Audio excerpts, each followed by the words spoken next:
सबसे पहले मेरे प्यारे दोस्तों, भाइयों और बहनों, ये DYFI का 11वां सम्मेलन है जिसके संदर्भ में ये कॉन्फ्रेंस हो रहा है। ये मतलब मास मीटिंग हो रही है और रानी रासमणी रोड पे शायद कई अरसों के बाद इतनी बड़ी तादाद में इतने हजार लोगों को और वो भी नौजवानों को देखने का मौका मिल रहा है। इसके लिए मेरी सबसे पहले आप सबको मेरा लाल सलाम कि इतनी बड़ी तादाद में आप यहाँ पे आ रहे हैं और अभी भी सफेद झंडे पीछे से नजर आ रहे हैं कि अभी भी वो मिছিল आ रहा है।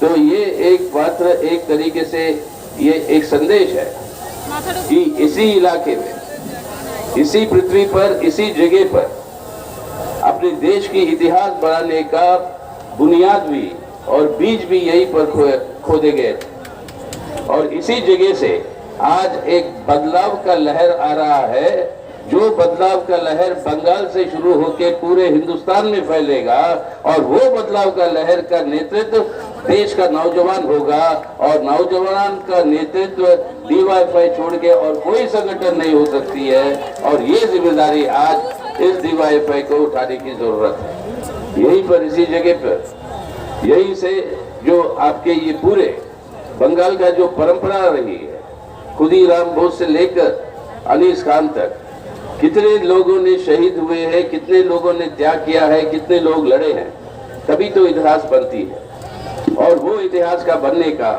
एक नया मोड़ जो है आज पैदा हो चुकी है दुनिया में, देश में, और उसको जिम्मेदारी को निभाने का काम आज देश का नौजवान का।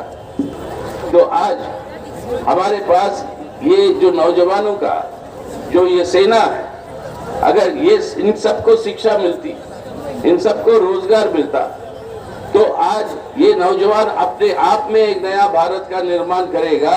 कोई राजनीतिक नेता की जरूरत नहीं है। हमारे नौजवानों को शिक्षा दो, रोजगार दो, तो एक नया भारत का निर्माण वो खुद करेगा। लेकिन आज वही नहीं हो रहा है, उसका उल्टा हो रहा है। यही थे हमारे प्रधानमंत्री मोदी साहब, जो प्रधानमंत्री बनने से पहले कहे थे कि 2 करोड़ नए नौकरियों की सृष्टि करेंगे, जिसके उनके गृह मंत्री ने कह दिया ये जुमले हैं, ये जुमला है, इसको तो हम लागू नहीं कर पाएंगे। ये 2 करोड़ हर साल की बात कही। अब तक 16 करोड़ नए लोगों को नौकरियां मिलनी चाहिए थी। आज हालत क्या है? नौजवानों में से आधे से ज्यादा लोग आज नौकरी खोजना बंद कर दिया क्योंकि नौकरियां है ही नहीं और रोजगार ना मिलने की वजह से आज ये नौजवान भटक रहा है। और इस नौजवान को भटकता हुआ नौजवान ये शिकार हो रहा है प्रतिक्रियावादी ताकतों के, और ये नौजवान का गलत इस्तेमाल आज जो है किया जा रहा है, प्रतिक्रियावादी ताकतें, सांप्रदायिक ताकतें, ताकि वो इनको इस्तेमाल करके वो अपनी राजनीति को आगे ले जाने की चेष्टा में है। तो आज ये ना सिर्फ इन आर्थिक सवालों के ऊपर नौजवानों को संगठित होकर अपनी हक के लिए, नौकरी के लिए, अपनी एक बेहतर जिंदगी के लिए, उसके लिए संघर्षों को तेज करना है। साथ ही साथ यही प्रतिक्रियावादी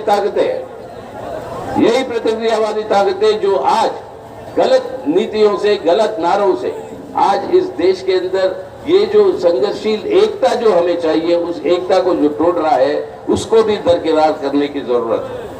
तो आज किस तरीके की परिस्थिति आ गई देश में? एक तरफ से महंगाई जो बढ़ते जा रही है, दूसरी ओर से आपकी बेरोजगारी, और तीसरी ओर से भूखमरी, और उसी के साथ साथ आज जो है, आज हमारे देश के अंदर अर्थव्यवस्था को डूबते हुए नजर देख रहे हैं। और इसका मतलब है कि आम लोगों के ऊपर आर्थिक बोझ और तेज होगा और ये आर्थिक शोषण और तेज होकर लोगों की जिंदगियां बर्बाद होगी।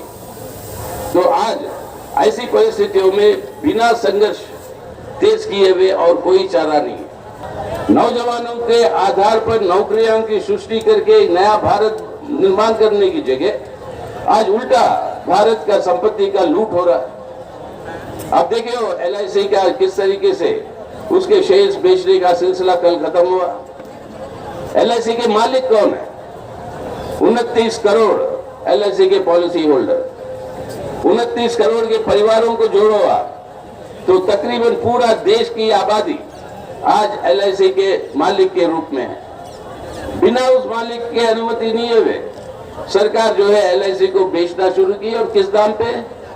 इतने कम दाम पे ताकि विदेशी पूंजी और उनके बड़े बड़े पूंजीपति सरमाएदारों को फायदा हो। इस सरकार को याद दिलाना होगा आपको, ये नौजवानों की जिम्मेदारी है। इस सरकार को याद दिलाना होगा कि मालिक के बिना सरकारें सिर्फ मैनेजर होते हैं। सरकार मैनेजर होते हैं संपत्ति के, मालिक होता है आप जनता। मालिक के अनुमति के बिना देश के अंदर कोई भी पब्लिक सेक्टर कंपनी हो या देश की संपत्ति हो जिसके मालिक लोग हैं देश के, उस लोगों की अनुमति के बिना कोई मैनेजर जो है उस संपत्ति को बेच नहीं सकता। अगर मैनेजर संपत्ति को बेचना शुरू करेगा, मालिक के पास ये अधिकार है कि उस मैनेजर को बदलेगा। और यही हमें बदलना है। इस मैनेजर जो मोदी सरकार है, इस मैनेजर को बदलना है हमें, तभी इस देश को हम बचा पाएंगे, इस देश की संपत्ति को बचा पाएंगे। और वो काम आप नौजवान ही आज जो है उस जिम्मेदारी को उठाना है। इस जनतंत्र के गणराज को खत्म करके, रद्द करके, बर्बाद करके वो चाहते हैं कि यहाँ पर एक फांसीवादी रुझान वाली एक हिंदुत्व राष्ट्र जो नफरत के आधार पर, हिंसा के आधार पर जिसका स्थापना करना चाहते हैं, उस तरीके की व्यवस्था को थोपे। दूसरी ओर उनकी लूट और उनकी नीतियों के खिलाफ जो लोग लामबंद होके खड़े होके संघर्षों को तेज कर रहे हैं, उन लोगों की एकता को तोड़ने के लिए, उनकी नजर भटकाने के लिए इस सांप्रदायिक जहर को इस्तेमाल करो इन दोनों कामों के लिए।